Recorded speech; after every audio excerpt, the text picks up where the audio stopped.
You're watching The G20 Show, produced by Phil from Arcade Regiment and, of course, your host, G20. Man, it is July 15th. We are smack dab in the middle of rumbling season. It is the off-season, and we have an offer sheet. Offer sheet rumors. Okay. That is rare. Oh. Yes. Okay. Apparently, the Los Angeles Lakers might offer sheet Lonzo Ball. Oh, what? You thought I was talking about an NHL offer sheet? Oh, that's What funny. is that? That's what funny. are those? No, but actually, this offseason is looking so... It's fun, man. It is fun. Here's how fun it is. It's fun, but just for a content creating perspective, which for me personally, you know, I take a lot of breaks from YouTube, and it's thanks to Marshall that I'm actually able to do something consistent every week. I even dressed up for the occasion, by the way. Look at this. Look at this bow tie. Yeah, I was gonna wear my dress shirt, but I figured, you know, since the Lakers are probably getting Melo and probably maybe getting Lonzo Ball, I still got my Los Angeles Lakers t-shirt rocking. So that's like what we that. had to do. I like that. Because you know, I cheer for the Oilers, I cheer for the Leafs, and I cheer for the Lakers, and only one of those teams makes me happy. So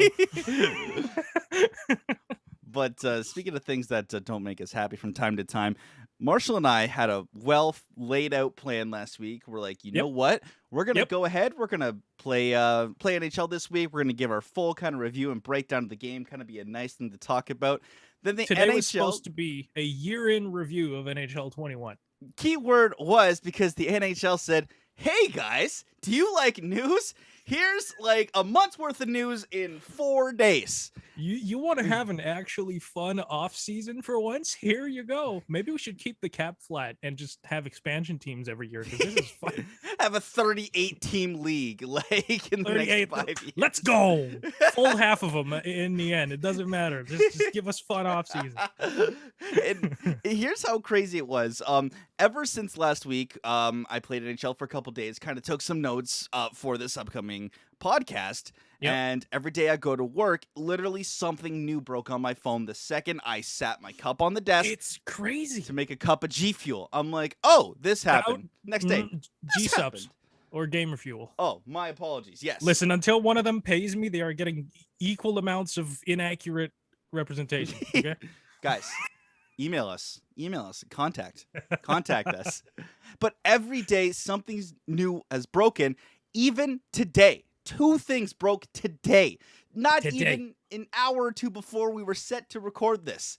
And who knows, by the time this gets uploaded, might even be out of date. We might even have missed 3 more things that have happened. We have a lot to get sure. to. For sure. I just said the most Canadian thing ever. Yeah, no, for sure. Yeah, no, for sure. But by the time this is uploaded, okay, because it's July 15th, we're recording this, it's like 11:15. Mm-hmm. By the time this is recorded, it's probably going to be like 1:30 because I have, or 12:30 because I got a feeling we might go a little bit long. Absolutely, we will probably. So we're going to have a couple hours because YouTube likes to take forever to process stuff. Mm-hmm. I am 100% sure something is happening between the time we turn the microphones off and the time that this goes public. So if we don't talk about something, it ain't happened yet. We can't see it, or it's happening as we speak, and nothing. Listen, nothing is. We can't. We're gonna refresh Twitter while it's happening, I have it up. while we're going. But other than that, there's not much I can do, man. But that is everything. Yeah. So what were the two breaking stories today? So right off the hop, the most recent thing that I saw, as you said earlier, you know, you cheer for the Oilers and Leafs. I myself am a colossal Leafs fan, and I'm colossally disappointed every year.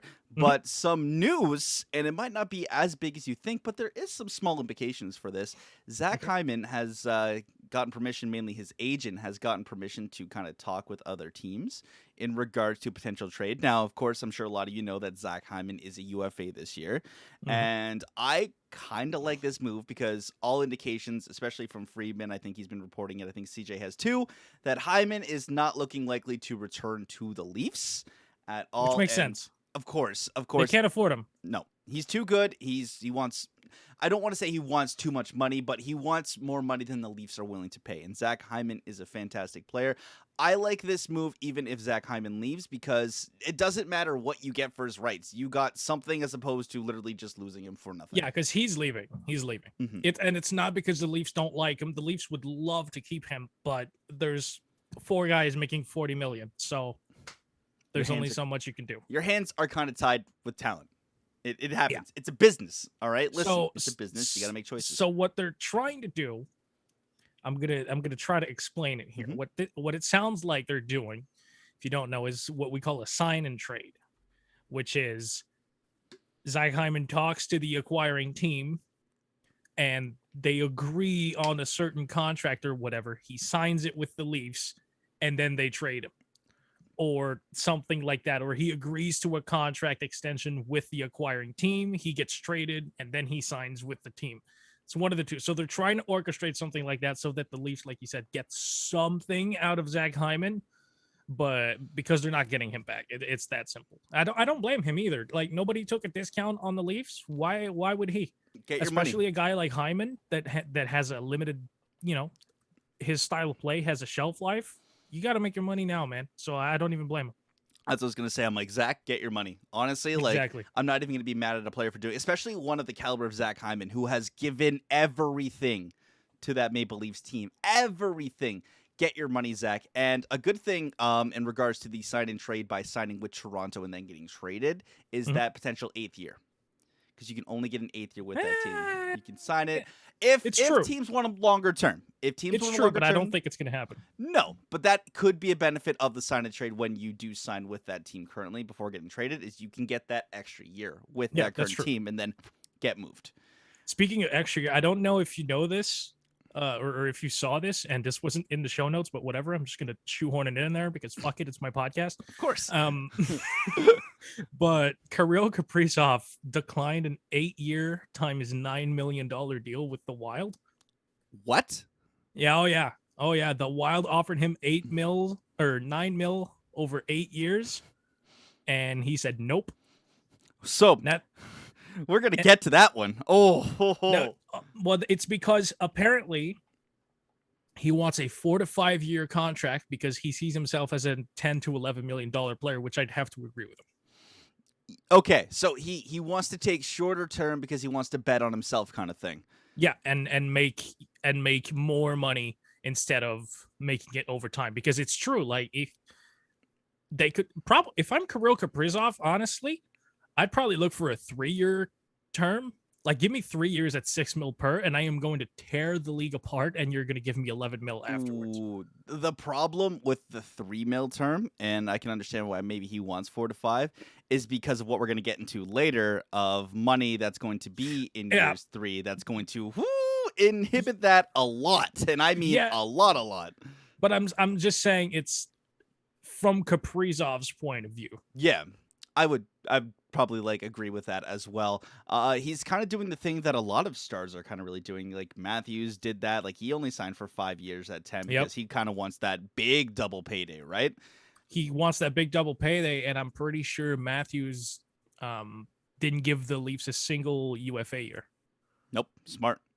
No, that is very smart. On his end, completely smart. Because he knows, man. He knows if he goes to open market, that's cash.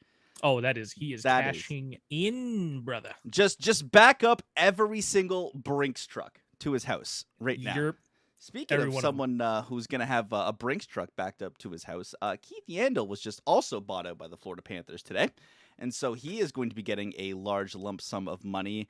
And that one caught me a little off guard. I think he had a no-move clause as well, if I'm not mistaken. I will go to Florida's cap friendly. But I still feel that Keith Yandle's a serviceable defenseman. I still think he'll find another team. Yeah. It was just odd. It was odd. That is a little bit odd. I didn't know that was a thing they were even considering. Because like you said, Keith Yandle is still, productive from what I know. I haven't watched that many Panthers games because, come on, it's the Panthers. But I thought Keith Yandle was still okay. Now, listen, if the Panthers fan happens to watch this, then let us know in the comment section if Keith Yandel is actually washed, but I think he's, from what I saw, still a decent player, maybe a little bit overpaid, but not buyout overpaid. But I mean, whatever. I guess they figured out that's what it is. Do you have the cap hit? I do. So the thing is that you were just talking about like he's a good player, like maybe a little Yeah. overpaid. His cap hit next season, had he not been bought out, would have been 6.35. Woo. So the That dead is high. cap, it is a little steep, but the dead cap as of this season now for him is only 2.341 for this season, but next season it's 5.391, which is Woo. not ideal for someone you're basically paying to not play. That's And practically his cap hit. essentially, yeah. But then it goes down to 1.241 and then 1.241 for 2024-2025. So this is a palatable buyout. Like you can live with this. It's not ideal, but you can live with this. It's better It's a thing than that hurts you, but it doesn't tank you. Yes, it's better than potentially, I guess, in Florida's eyes, having a 6.35 cap hit for this year and A healthy next. scratch. Yeah, I guess. Exactly. So I'm curious. As to his contract only had this year and next on it? as far as I can see, yes. It only Damn. had this, but he had a full no move clause this year and a full no move clause next year, which means he would have had to taken up a protection spot. It's Seattle related for sure. 100%. For sure. There's somebody they want to protect, and he probably wouldn't waive his clause, so they said, fine, buyout. That's probably what happened. Let me just read their defense, and let me see if you can potentially pick out who it would be, because both scenarios, you can do 7-3-1 or 4-4. Defense, this is Actually, factoring in. You can also just do 8 and a goalie. Yeah. If you don't like your decor, whatever, bye. Aaron Ekblad, pack your shit. Mackenzie Weegar, get out of here. So seriously. they have Aaron Ekblad, Anton Great. Strawman, Mackenzie Weegar, Marcus Nudavara, Gustav Forsling, Radko Gudis, and Matt Kierstead, who is currently signed right now. Noah Juleson is an RFA, and then they would have Matt who? Matt Kierstead?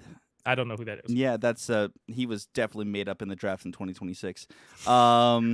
I'm so sorry, Panthers fans. Computer-generated player.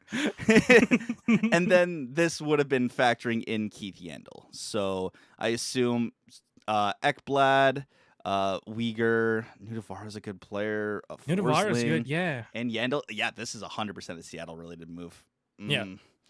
And you do get a little bit of money, like little bit. Cap savings. You get dinged in 2023, 2024, 2025, but like it's 1.2 mil.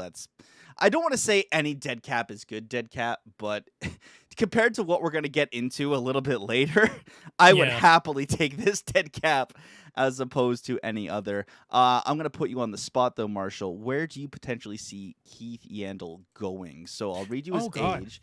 He is 34. He's a left-handed shot, so he's getting up there. He did have a no move, so I assume he probably wants to stay to a team in the States. He's actually from Boston. Does maybe Boston make a little sense? Maybe some veteran leadership there. Does Boston make a little bit? I mean, hey, I thought he's if you can get him on a good contract and put him in your bottom 6, like your bottom 2, I think that'd be fine. So we're gonna touch on a subject that we're gonna bring to the table a little bit later. Okay. But I'm not going to go fully into it, but I would take Keith Yandel at $3 million over Duncan Keith at 5.5. Oh, just saying. Is Ken Holland punching air right now? No, but I want to punch Ken Holland. We're going to get into it later, but Jesus, man. Jesus, I hate man. this team. Team is ruining my life. Oh my goodness gracious, dude. I'm going to release my own book. It's going to be This Team is Ruining My Life, 5 hours north. 5 hours north. One highway later. Yeah, across the 417. Oh. Oh my goodness. Speaking of potential life ruining situation, but not really life, but kind of career ruining situation. One of the other stories that broke is Shea Weber potentially missing all of next season with an Yep. injury, I think related to his foot that was Foot and aggravated, and ankle, I think. the Is what I heard. ankle, which was something that he had, and I think it was about 2018. He had surgery on it, and now it's Did something he? that's kind of bugging him. I think that's what I read. It Okay. was something about like an injury that happened in the 2018 season. He was kind of just playing through it, but now it seems that he could potentially miss next season, and there is some speculation about whether he will play again. And here's the thing: ankles and feet in general, especially with hockey, Mhm. absolutely crucial. Oh Crucial. yeah, absolutely. And Especially, for someone, I don't want to be disrespectful, but for someone that's not the fastest player in the world already, if you're inhibited and you can't freaking like if you lose something you already didn't have, like it's gonna be tough. It's gonna be tough to play if you're mhm. Shea Weber, and that's what surgery is, man. It fixes you faster, but it can shorten your career because it's gonna come back to haunt you. That's why McDavid rehabbed his knee instead of having surgery on it. You're essentially playing on borrowed time is like the big analogy. Like you Yeah, get it's this more little it's thing now. mortgaging a body part. hmm Basically, it's mortgaging health. you're gonna get a call from health later and be like, "Hey, buddy, it's time to collect. Hope you're ready." Yeah, B- which sucks. Like we're not happy about it. I hate the Habs, but you don't want to see a player potentially have his Never. career ripped away from him. That sucks. You want to see players go out on their own terms, like if Yeah. they can. Like you want to see them make the choice. Like, you know what? Maybe I can't compete anymore. Like, Mhm. the game's gotten fast, and I'm gonna retire. You don't want Either to see them, anyone kind of be like, I can't. I literally cannot play. yeah, either them make their own choice or them go out fighting and just no one wants to sign them anymore because time's undefeated. But you want them to at least play your last game on your contract. So it really sucks, but it's a And reality. Like if they're not going to protect him for Seattle, that means it's serious. That means it's a real injury, because if there was a chance that it's exaggerated, Montreal would probably protect him. He's their captain. He's a great defensive force. Just an absolute nuke on the power play. he was a warrior in their playoffs too. Like that run, he Oh was a yeah. warrior, dude. That sucks even more now that you think from the Habs perspective, because Price right there couldn't get it done. Weber right there couldn't get it done, and he might be done. So that sucks, but we got to talk about it. So we're gonna talk about it. Do you think you think Seattle thinks about it? Taking Weber, you know what? You know what? Here, I will answer your question with a quick question. What Okay. is the most valuable asset in the NHL right now?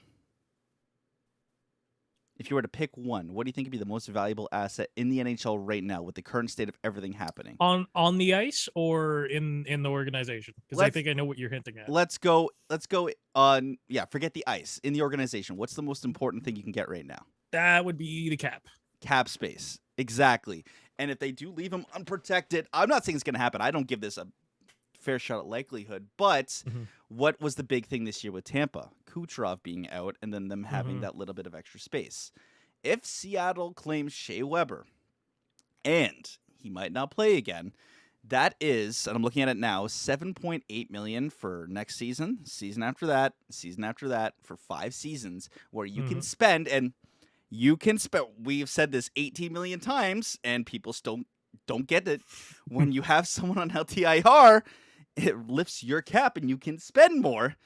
So Mhm. Seattle would hypothetically be allowed to spend an extra $7.8 million. But but the thing is, to get the full benefits of LTIR, you have to already be at the cap. Exactly. So Seattle, if they draft Weber, they have to know that they're going to cap out their team already, which is probably something they don't want to do in year one. Mm-hmm. You probably want to keep yourself a little bit of wiggle room.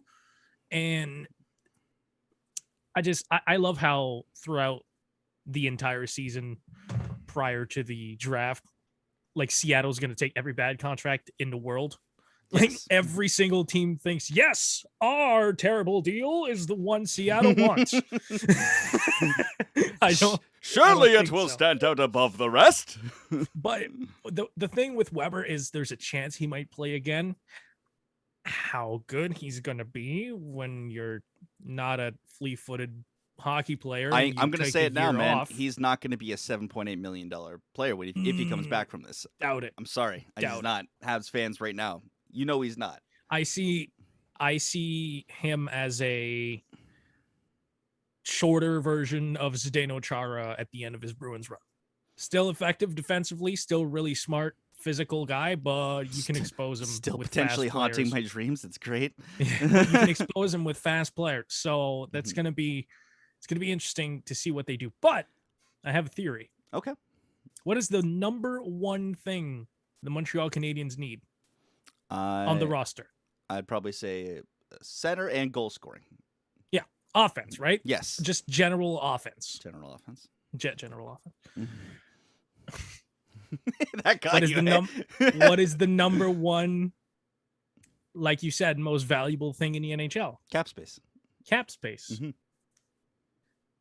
Wait a Tyler second. Johnson for Shea Weber. Weber goes on LTIR. 3 per bay. Boom. Boom. Stop helping the Lightning. Chaotic. No! Evil. I am here for it. No. I hate how much Yes. that potentially makes sense. No. 3 per bay. Oh. 3 per bay. I don't We're think doing it. Oh my god. First off, you just said that, and a little part of me wants to see that just because that would be the best offseason move ever. It would make sense.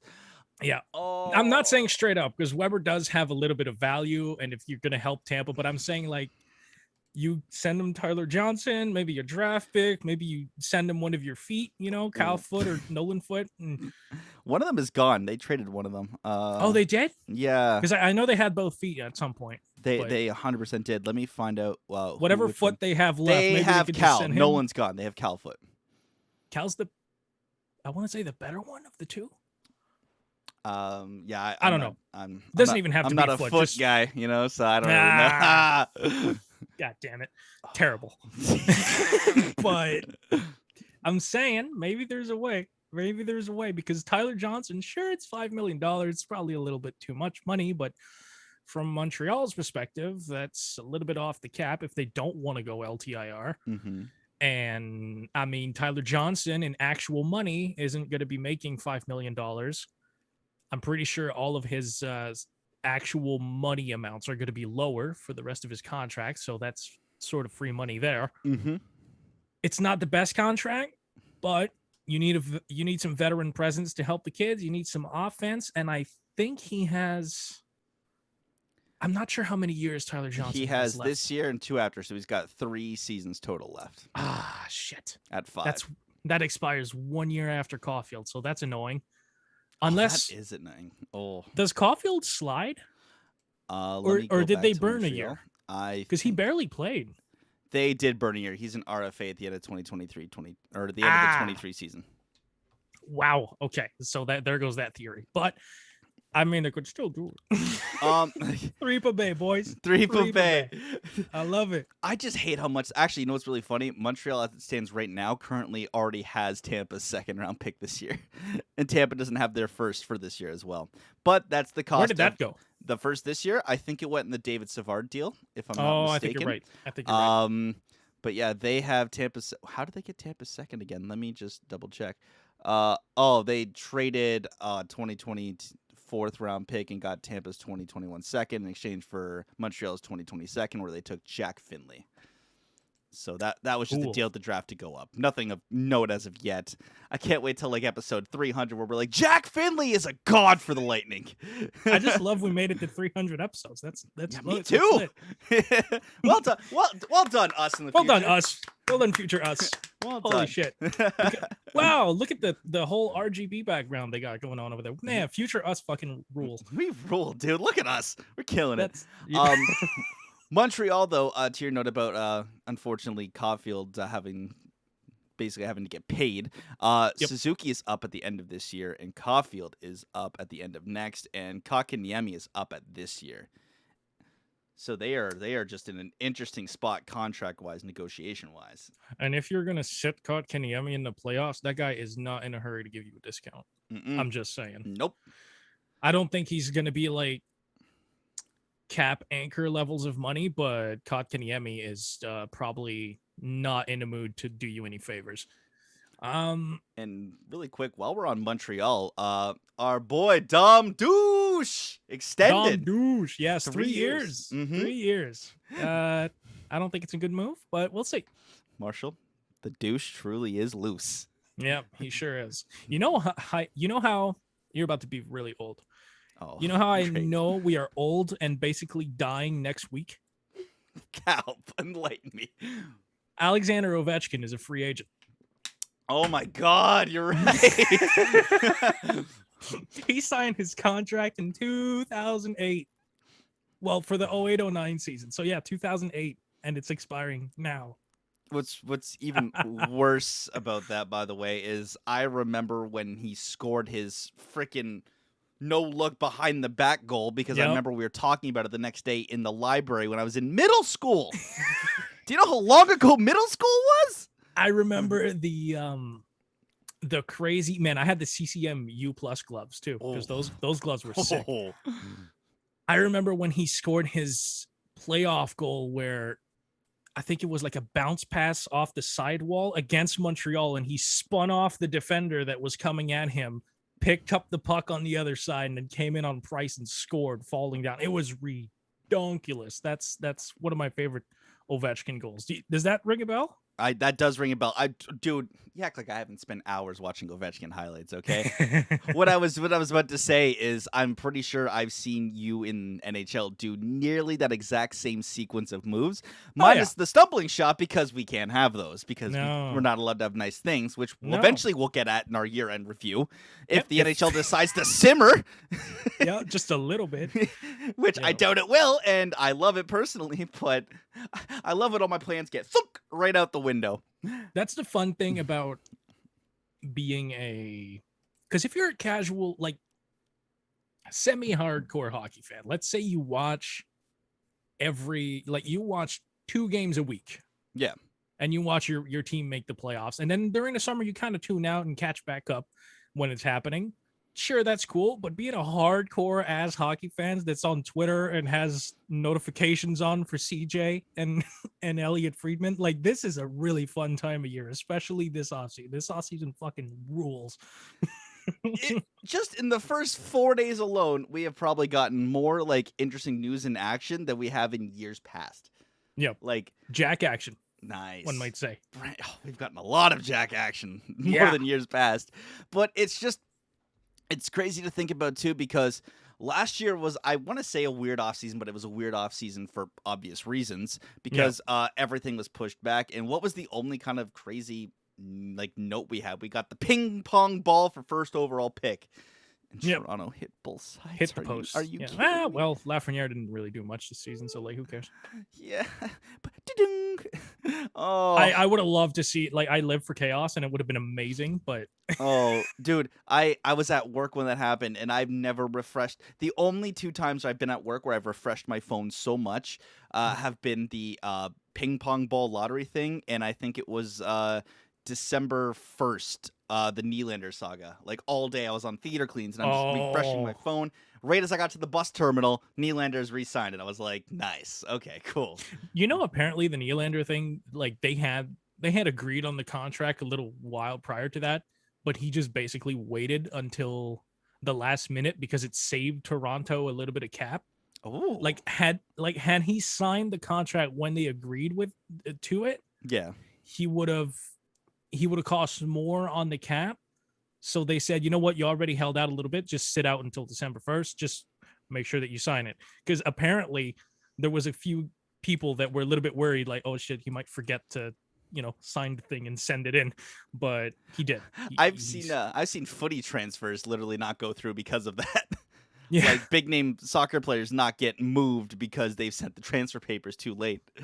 To be honest though, like, the NHL is so goofy that they probably would. They probably would accept it anyway. Like, we have the trade deadline ends at fucking 3 p.m. and we have trades trickling in at 3:30. Like, it's ridiculous. Same with free agent signing season. Like we get things breaking at like 2 in the morning. Which is great for me because I am up there. I am up and awake, so I'm like, this is perfect for me. But no, you know what's just you know how you know the NHL doesn't care? How? You can't talk to free agents until July 1st, until free agency officially opens. And it's 11:59, 11:59:58, 11:59:59, and noon. Free agency opens. 13 seconds later, the Edmonton Oilers have signed Milan Lucic, $6 million, 6 years. And it's like, oh, wow, that was a quick negotiation. I wonder how that happened. Hey, Milan, want to play in Edmonton? Yeah, sure, why not? You want this much? Yeah, sure, why not? We have a signing to announce. Yeah, that always makes me laugh. It's a FaceTime, like, hey, Milan, yeah, want to play at Edmonton? Yeah, what are you doing right now? Sorry, just jogging. Oh, okay, cool. I want this much money over this much? Yeah, sure, sounds good. All right, cool. Yeah, so we have a signing to report. Via Apple FaceTime, Milan Lucic has agreed to terms. It's the Kyle Dubas gift with the two phones, and one of them's the Milan Lucic, and the other one is the head office. Like, yeah, you want it? Yeah, he wants it. Gary, did you hear that? Oh, sorry, Milan. Gary, did you hear that? He's signing for that much. Oh, speaking of old, do you want to know what I also remember vividly, Marshall?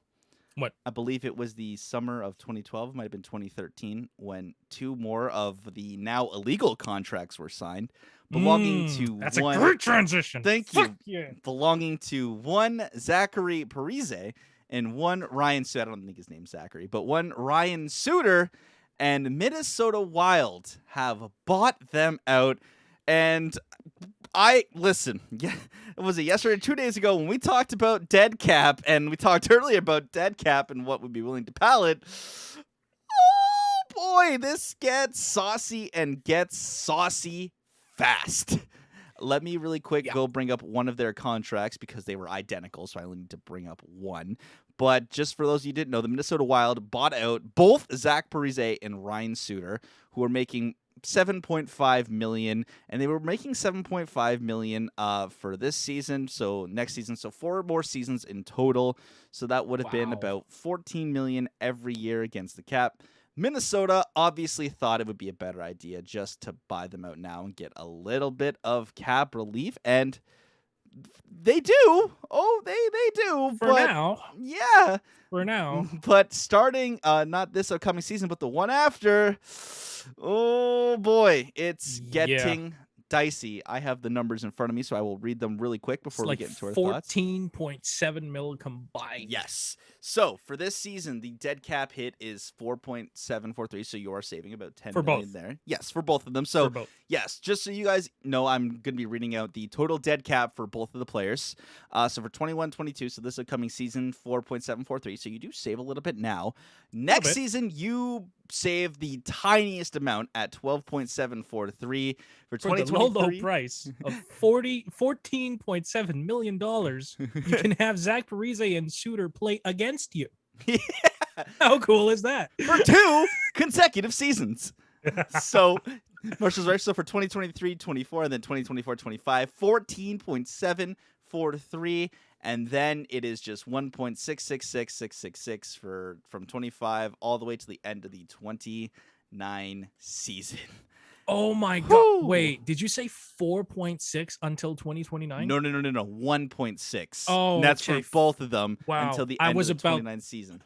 Man, I was about to act up if it was $4 million until 2029, man. I was going to shut the whole fucking podcast down right there. No, but seriously.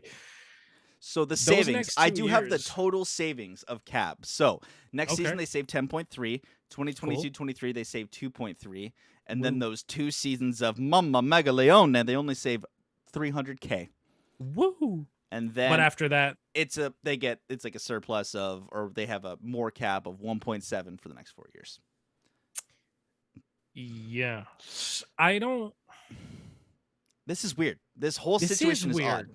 Odd. This is weird because I'm trying to think why it would help them to do it this year. Like, I guess they're not trying to sign anyone unless they're going to swing for a free agent, like a big one. Well, they got to sign Kirill though. That's the thing, right? Like they have to Yeah. sign him. Yeah, but I'm guessing they're telling him if you're not going to go along with us, it's going to be like $6 million. I don't think you're getting Kirill under $6 million. Mm-mm. But So, the thing is, if you sign anyone huge, mm-hmm. then you're screwed next year and the year after.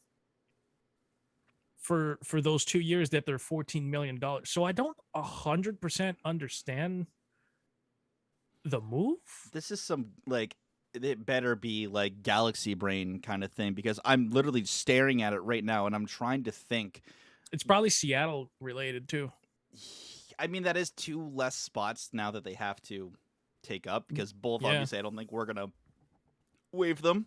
You maybe like ask Suter, but I think Parise would have moved or waived it. Yeah, because he was like a healthy scratch at the end of the year, and I think even in the playoffs as well.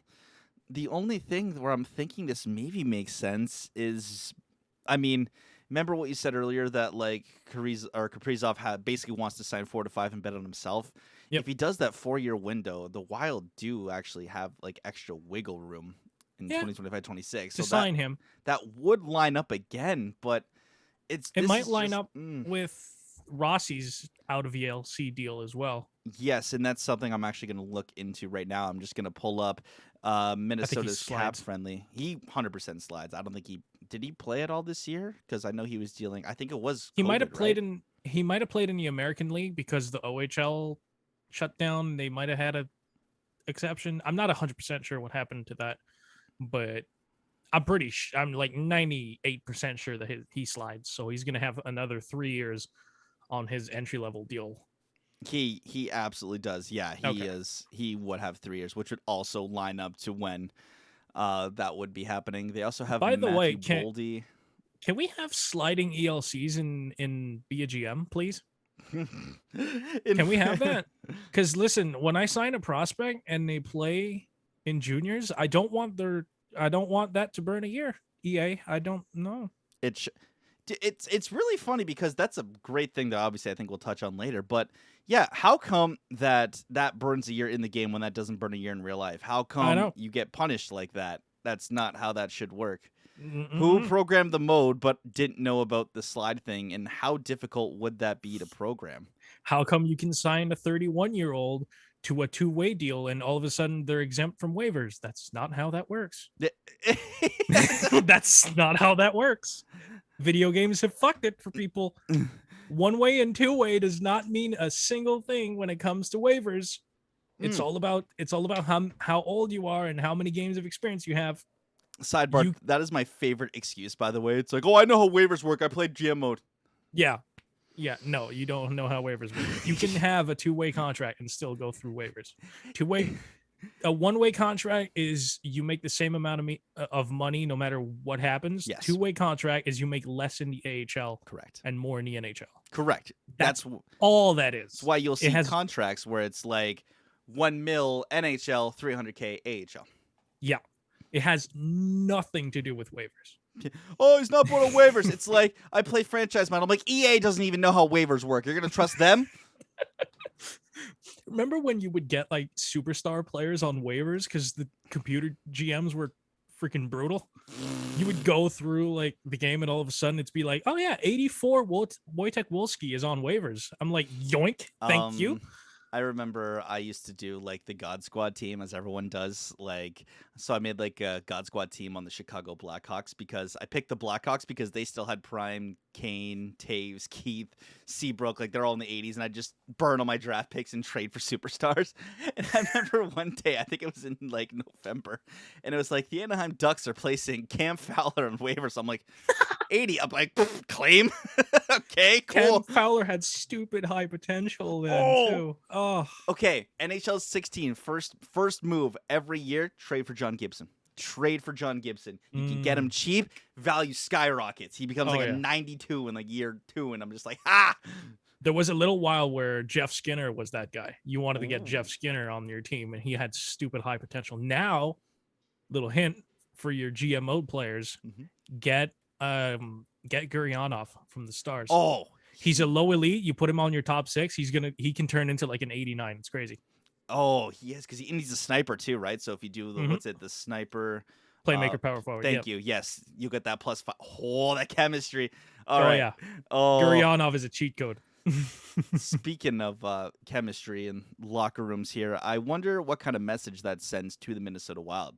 And now is it time for someone else to become like those locker room leaders? I mean, they still kind of have like young people here still on the team. Well, I say young. I mean, they still have Jared Spurgeon, Matt Zuccarello's still there. They just signed Joel Eriksson X. So is it kind of like a new tide for the Minnesota Wild? They said, hey, here were these two guys, they were the lifeblood. We signed them. We made them the alternate. They're not here anymore. Mikko Koivu's not here. It's a new regime. Whoever wants to step up, step up. Next. Yeah? I think so. Depending on how it goes. Because, like, if it might be Kaprizov, because obviously that's your guy offensively. Yeah. But I don't know, man. Eriksson Ek, really, really good player, too. So extremely good, underrated defensive center. And he might be the guy. I'm not in the locker room. You're not in the locker room, so we don't know. But Eriksson Ek might be that guy. So yeah, I'd say Spurgeon, him, and Kaprizov. And part of me says Spurgeon ain't really that good to really be a leader, but whatever. There's also Kevin Fiala and Marcus Johansson. Fiala is an RFA, and he's going to be a good little player for him. I've actually really liked Kevin Fiala. I liked him in Nashville. And Marcus Johansson, was really good in Nashville. Marcus Johansson to me has kind of been that player. It's like, is he good? Is he not good? Like, he's always had the potential. He could be good, especially when he was on Washington and stuff like that. And I think he went to New Jersey. It was like, he's going to get a better shot here, but he never really kind of showed up really. Yeah. So he's kind of interesting for me. Nick Bonino's UFA, I don't know if he gets re-signed or he's not going to be that consequential. But no, I don't know. This move is just, like I said, kind of confusing, but Minnesota has a bunch of players locked up. The only players they really have past the 2023-2024 season are Joel Eriksson Ek, who's making $5.25 to the end of 2028-2029. That's a good deal. And then Jared Spurgeon, who is 31 now, who's making... He got Selke votes. Did he actually? Eriksson Ek, oh yeah. Good for him, man. I like that. Jared Spurgeon, who is making $7.5 till the end of 2026-2027. Ooh. And he's 31 now, so 32, 33, 34, 35, 36, that 37. sucks. So that's your next buyout, Mini. 37 when the contract ends. Who gets bought out first, Jared Spurgeon or buy out Josh? No, my money's always on Josh Anderson. don't even at me. That's come on. His name is Buyout Josh. Come on.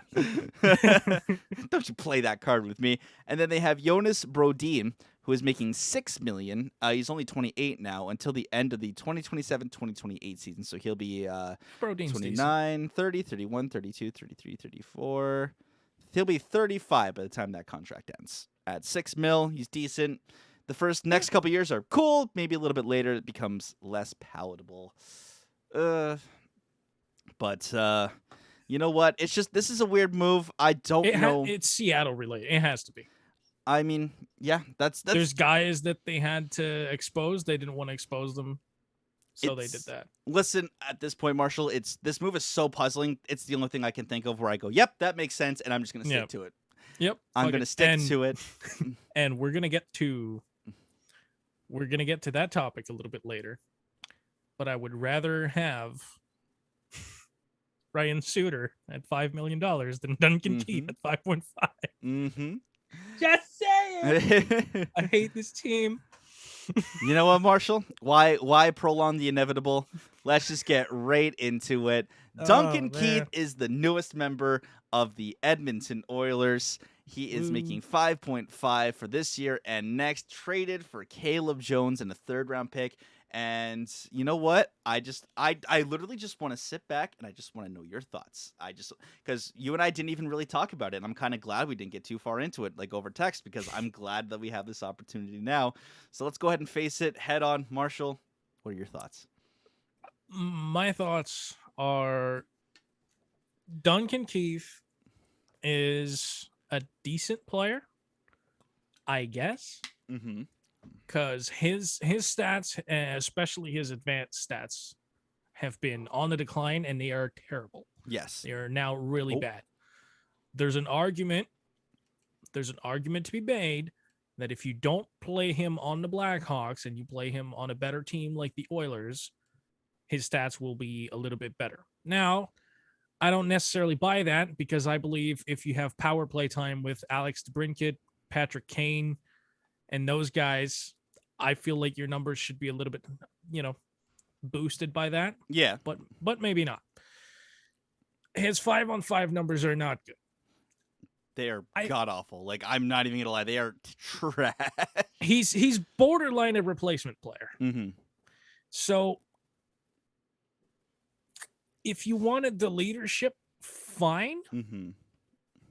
But for 2 years, when he has been on the decline for 5 years, to have him at a full $5.5 million cap hit, and you gave up 2 assets to get him, that is ridiculous. I would much rather they do that deal and send a third team a 5th round pick for them to double retain. And so you have him at like 1.7. 1.7 for Keith for 2 years. Fair enough. If he doesn't work out, your team shouldn't be tanked by a $1.7 million player. But for a team that has players that are overpaid already, James Neal and Zach Kassian, already overpaid. They got a little bit of cap savings with Nuge, and that's about it. You already have bad contracts on your team. Why would you call the Blackhawks, who have to trade him to you, he has a no movement. He can decide exactly where he's going. He doesn't want to go to Calgary. He doesn't want to go to Vancouver, nor does it make sense for them to get him. I guess he didn't want to go to Seattle. Honestly, to be perfectly frank with you, if Duncan Keith wanted to chase a Stanley Cup, he would have been better off to wait for Seattle to have a roster so that they could trade for him. They would have been better off that. Seattle has a better chance to win the Stanley Cup next year than Edmonton does, and they don't even have a roster yet. I guarantee you. That's a hot take right there. I don't even think it's that hot. Oh. Seattle has a better chance. The fact that they didn't have the Hawks retain anything is fucking ridiculous. And Ken Holland was like, "What, you want to get him? Did you want me to get him for free?" Did he say that? Is that like a quote? Oh yeah. Oh, big time. He said he like somebody was taking like, "Oh, well, what do you think?" He was asking him about paying such a high price for him, and he dead ass looked into the camera and said, "What, you want me to get him for free?" Yeah, Ken, he's a replacement level player, man.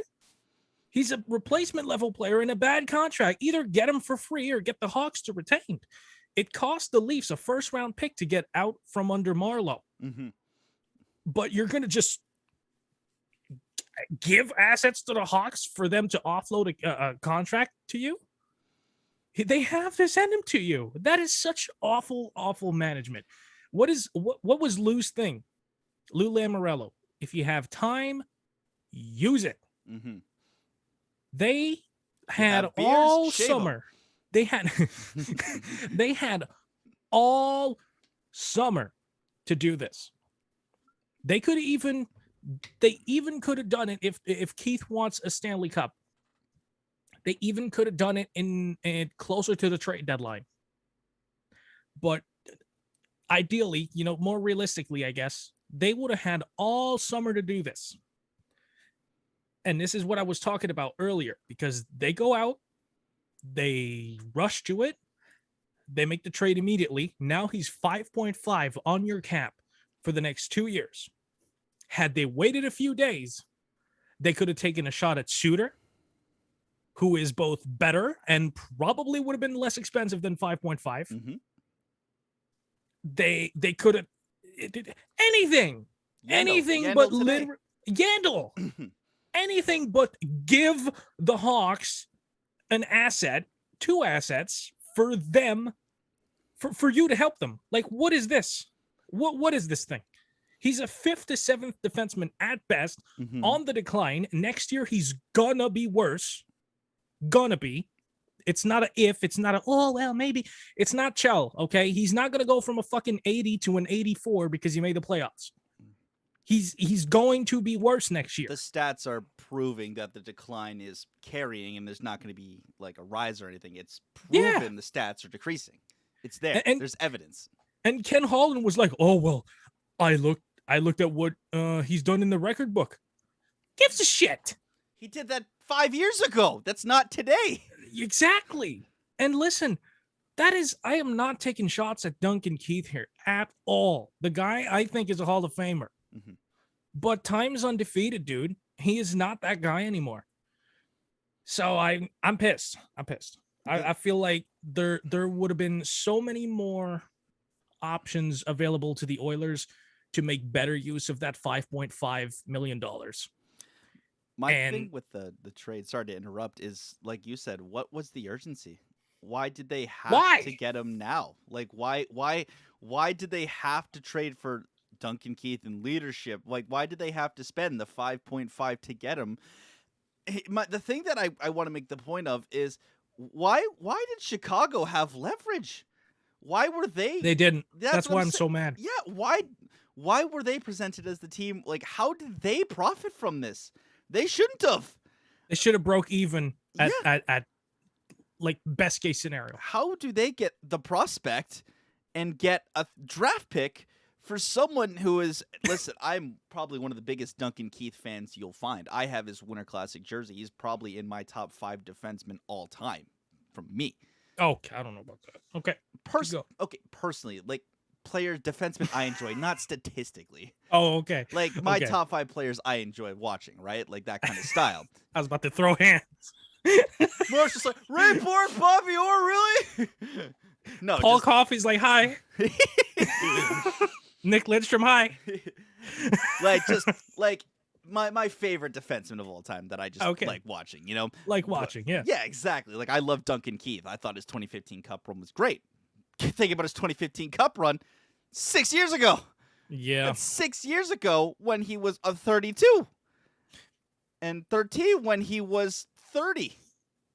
And 2010 when he was 27. I don't think 27, 20, whatever. Too much math in the morning. But still, here's the thing that's even crazier now. Like you said, if they had waited, I think Keith Yandel would have been a great fit for this team. I think he would have been perfect. He would have been much cheaper.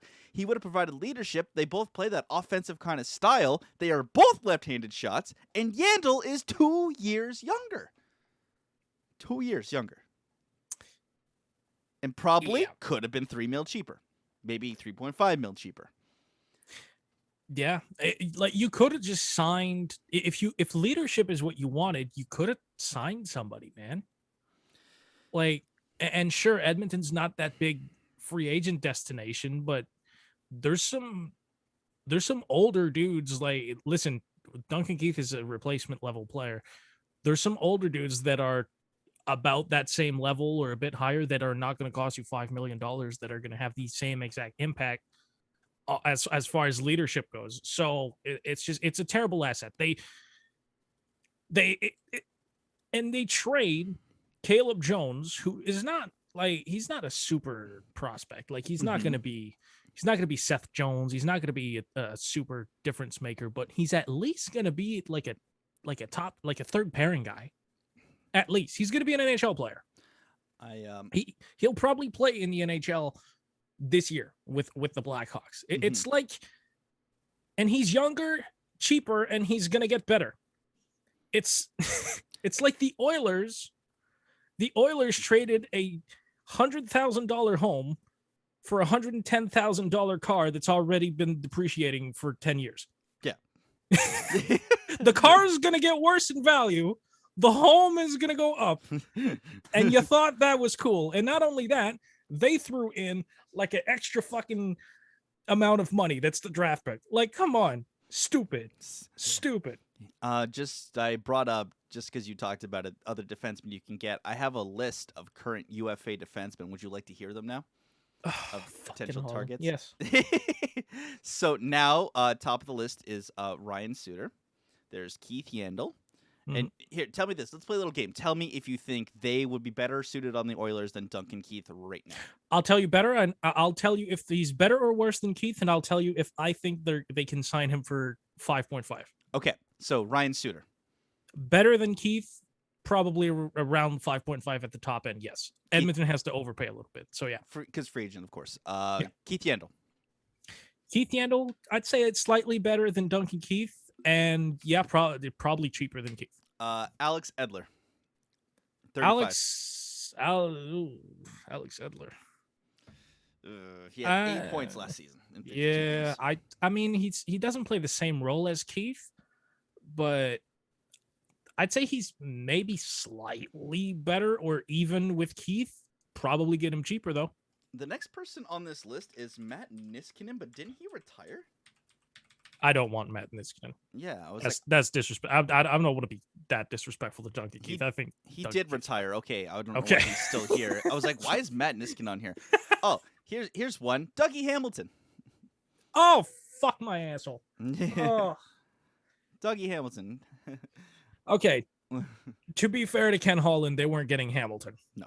That's like how much he say for Dougie Hamilton? Like 7, 8?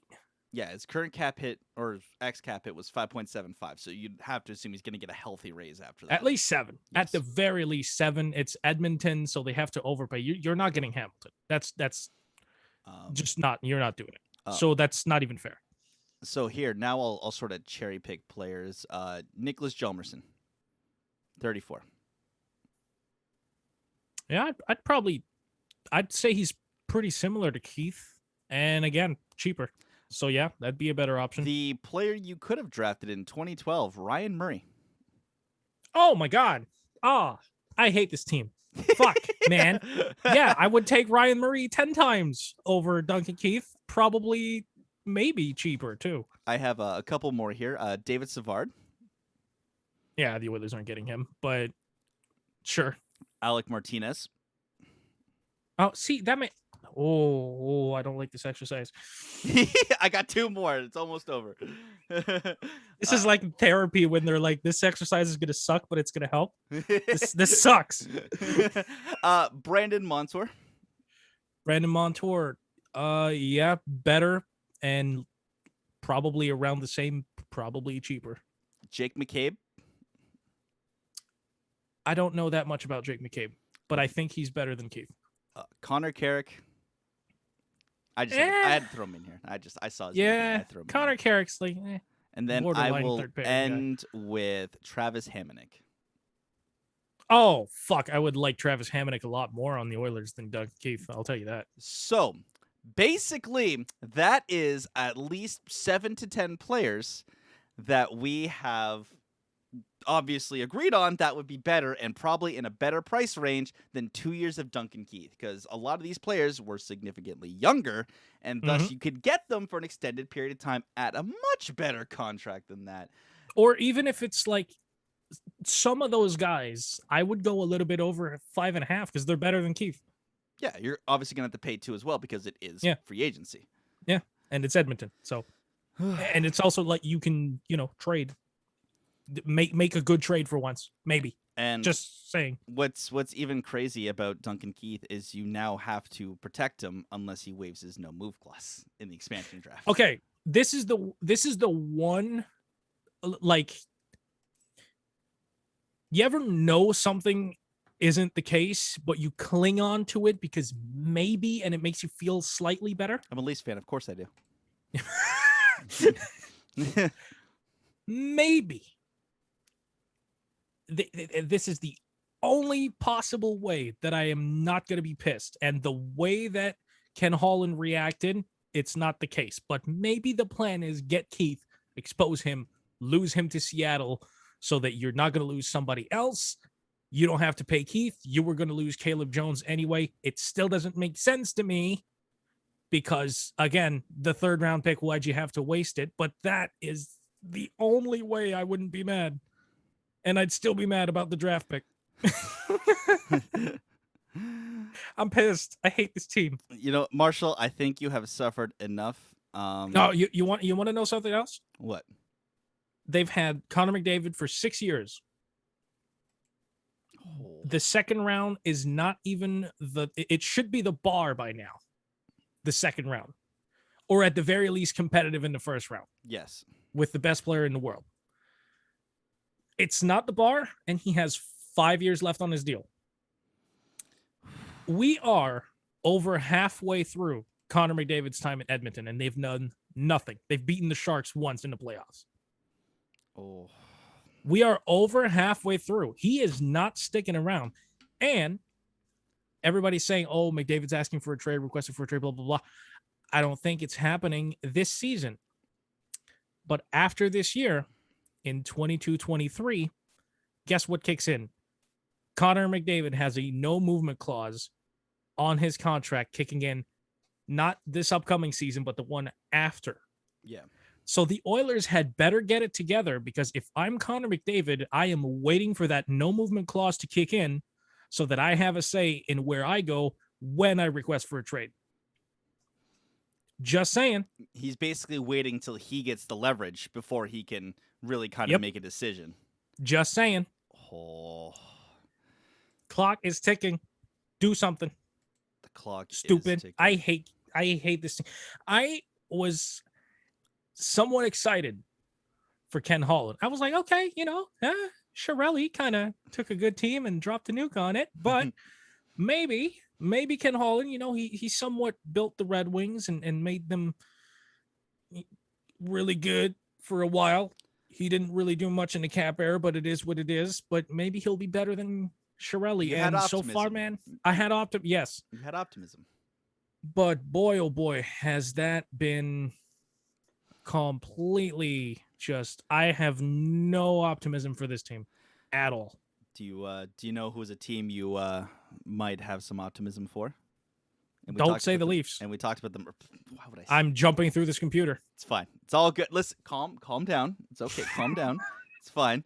The Florida Oilers Panthers might get Hyman though. Ooh. The Florida Panthers, because as of right now, they actually 10 minutes ago just re-signed Gustav Forsling. Okay. For 3 more years at $2.6 million.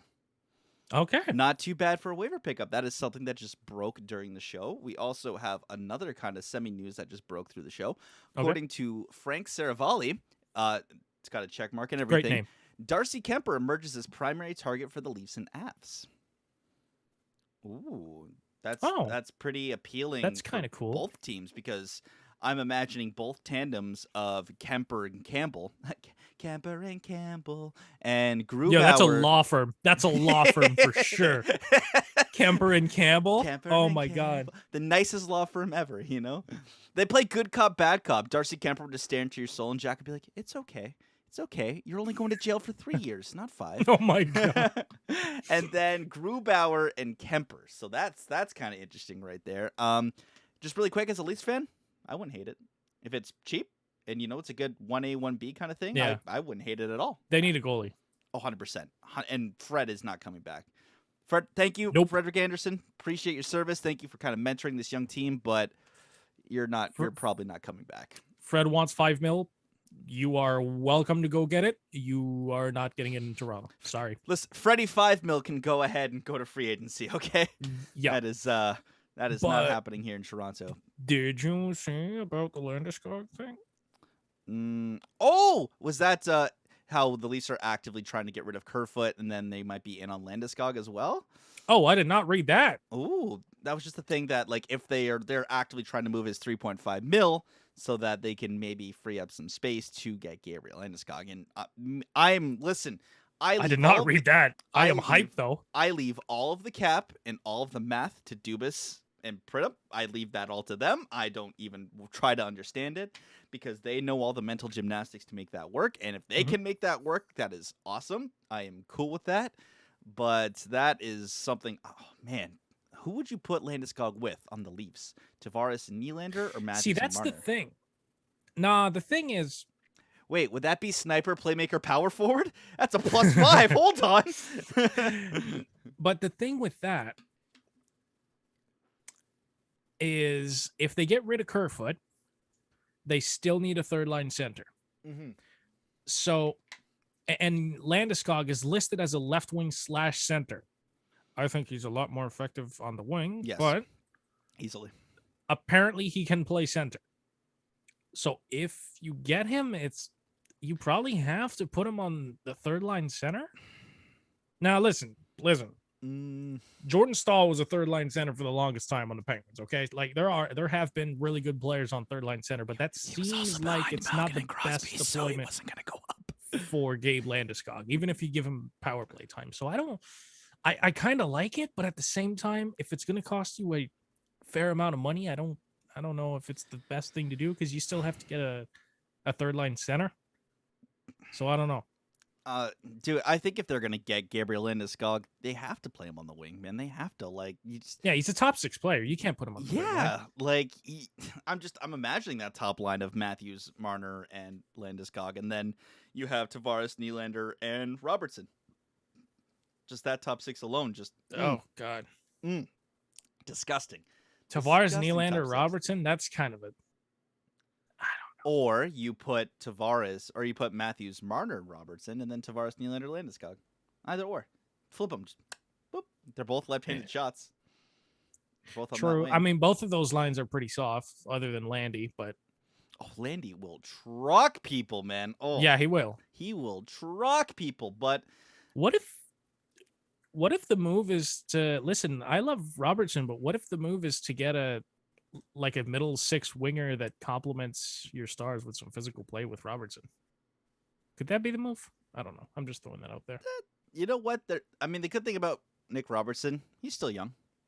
You can still decide what to do with him. They also have Rodion Amirov coming up in the pipeline as well. So. Yeah, that's what I'm thinking about, because if you want the small, skilled guy, you have 2 of them. You have Robertson and Amirov. Mm-hmm. So I'd say if you have to get rid of Robertson and a draft pick to bring a difference-making top 6 power forward, I would do it. Okay, I'm glad you said top 6. I'm like, if we're moving Robertson, my ears just kind of perked, and I'm like, why are we moving him? It better be for something. Then I heard top 6. Top I'm like, 6 okay. power forward.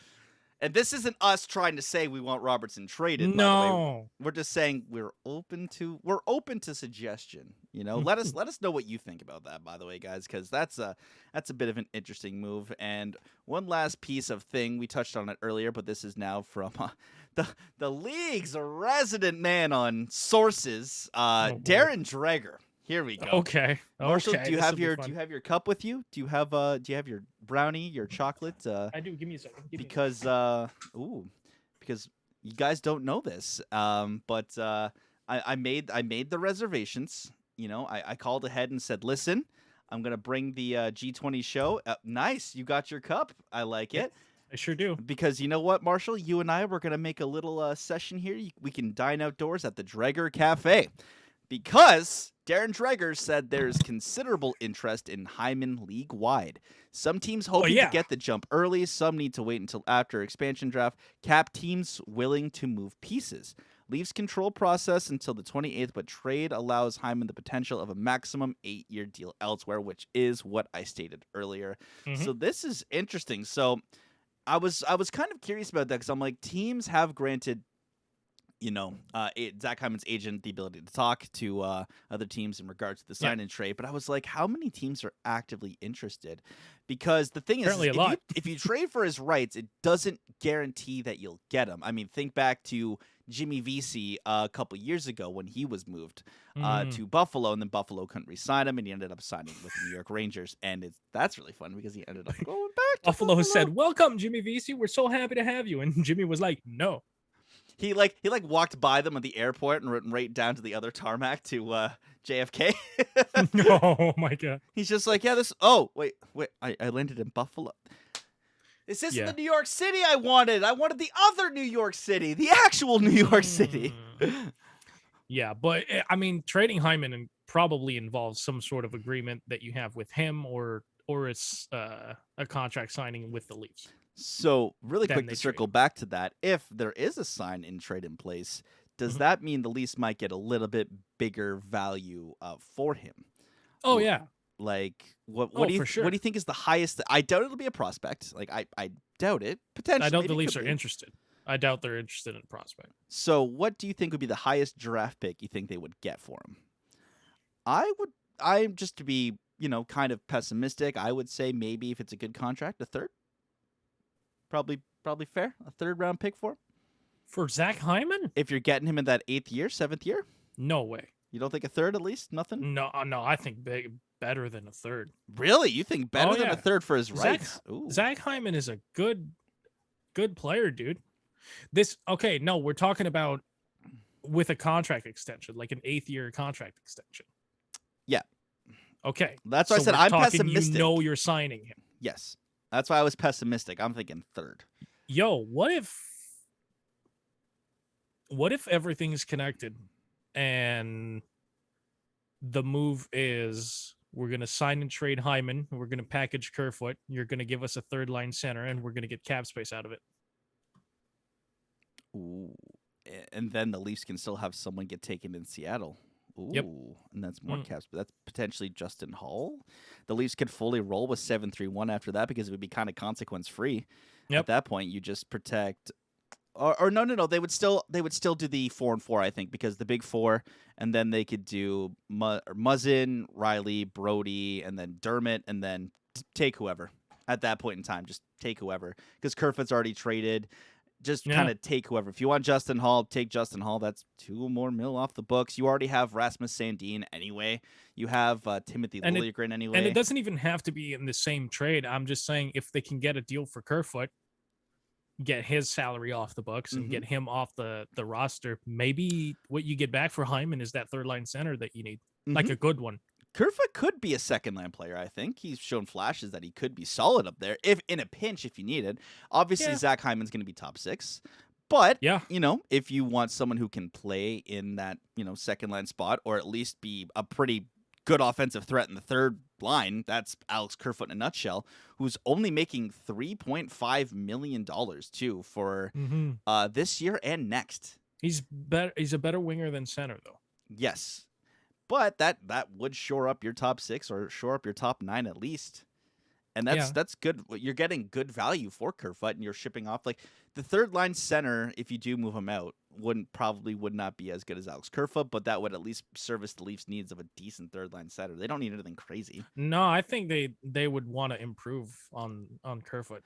Get a better third line center, like an actual full-time center. Yeah, but I think the third line center they would get back would be better than Kerfoot's ability at 3C. Because you're right, Kerfoot's a much better winger. Okay, but that's what I'm saying. It would be much better, but it doesn't have to be anything too crazy. Like, I'm not talking like they're gonna get like a god at 3C, because you're not. You're not.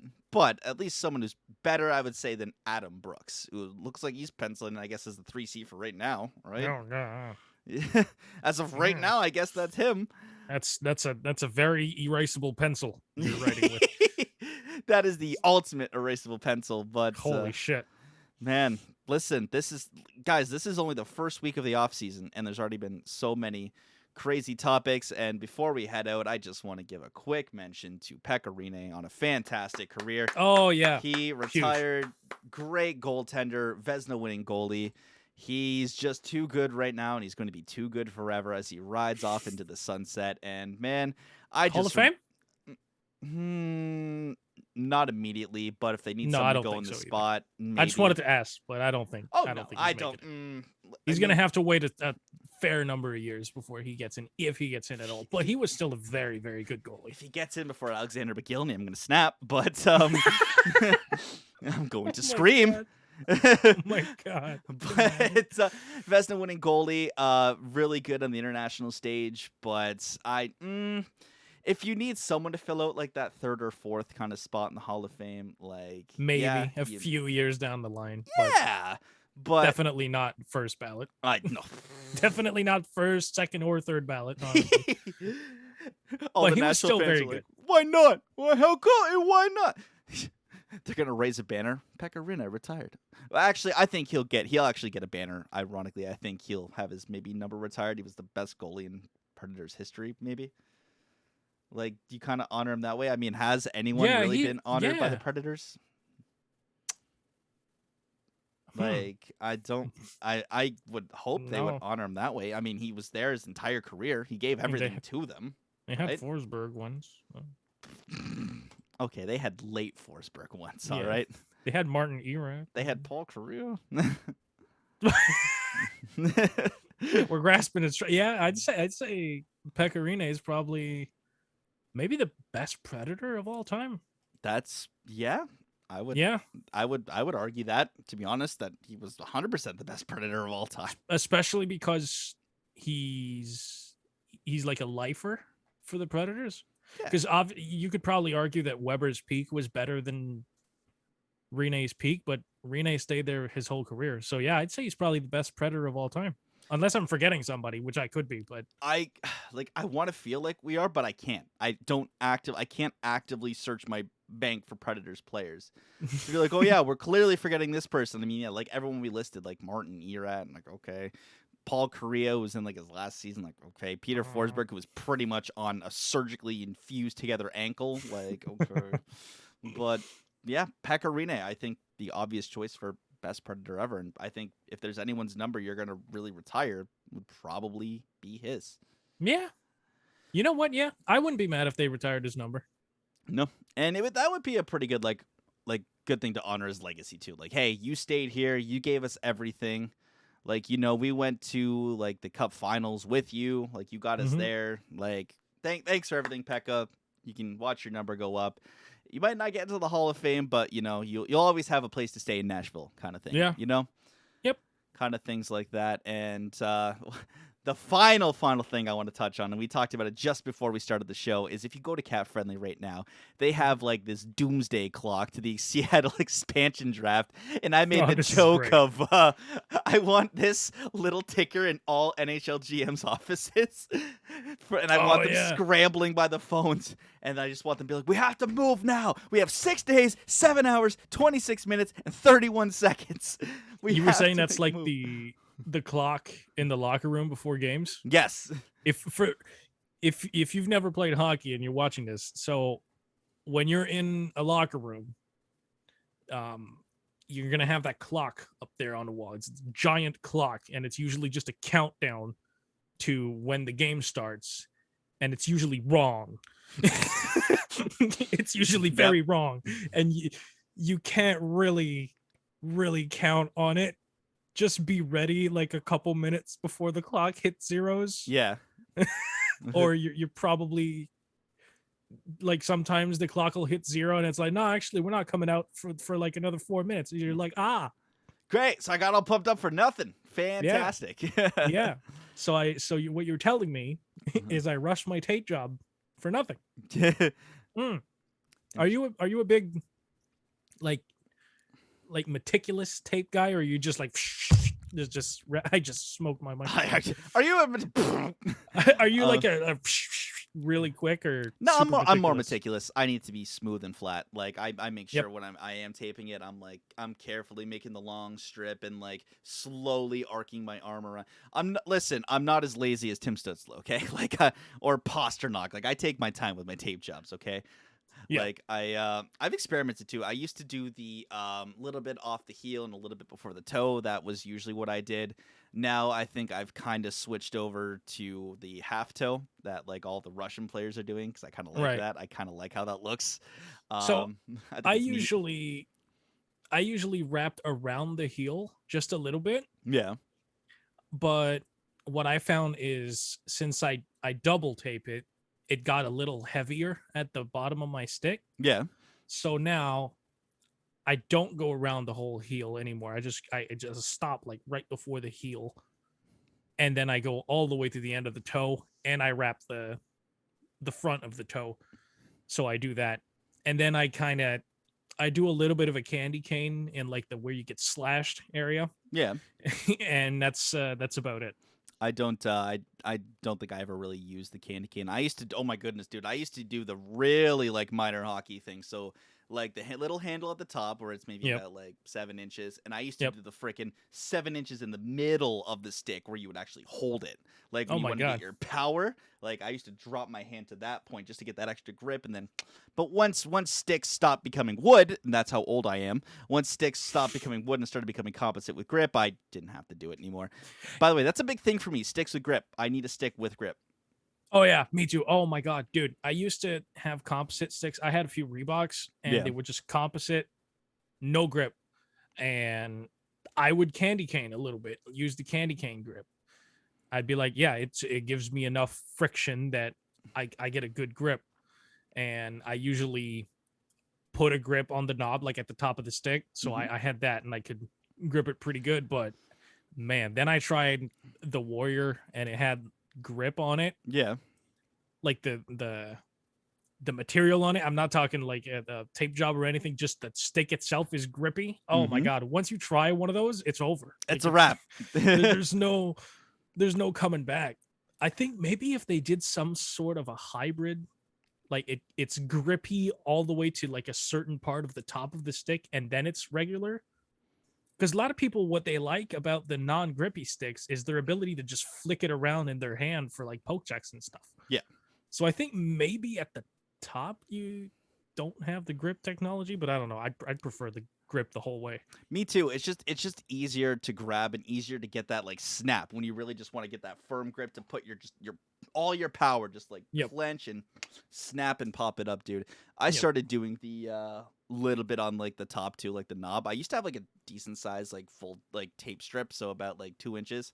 I probably cut that down to about half. I noticed a lot of NHL players had. I used to do none, but my stick kept sliding too far up when I went to grab it. And it hurt my hand because I used to keep grabbing at the wrong part of the stick. And I'm like, I need something just to stop my momentum there, especially because like I played center. So I need something to just grip when I take a face off. And I kept sliding. And I'm like, fuck.